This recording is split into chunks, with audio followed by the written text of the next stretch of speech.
kesatria namun tetap fitrahnya tak mudah goyah walau ujian melanda, sebab citanya adalah mulia.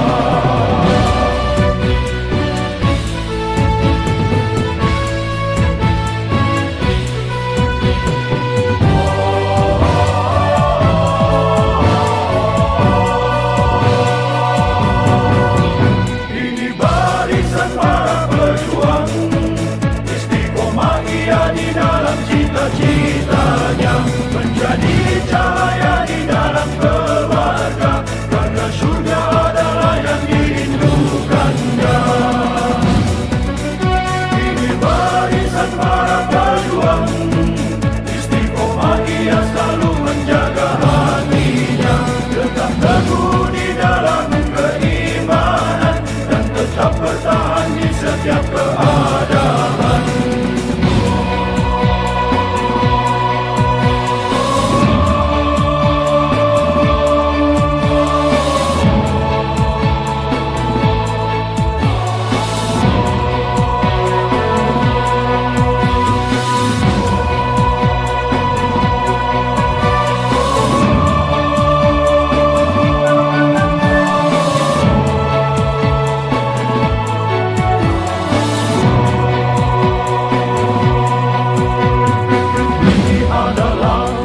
Para pejuang yang menjunjung tinggi nilai kemuliaan. Ini adalah para jiwa pemenang yang tetap berdiri di dalam kehormatan, berhati lembut namun tak melemahkan, berjiwa kesatria namun tetap fitrahnya tak mudah goyah walau ujian melanda, sebab citanya adalah mulia.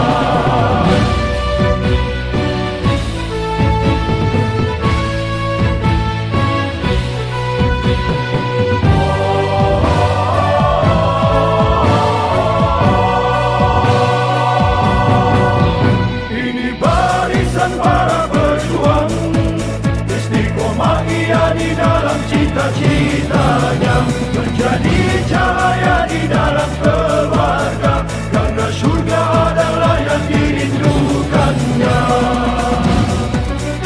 Ini barisan para pejuang, istiqomah ia selalu menjaga hatinya, tetap teguh di dalam keimanan dan tetap bertahan di setiap keadaan, dan tetap bertahan di setiap keadaan.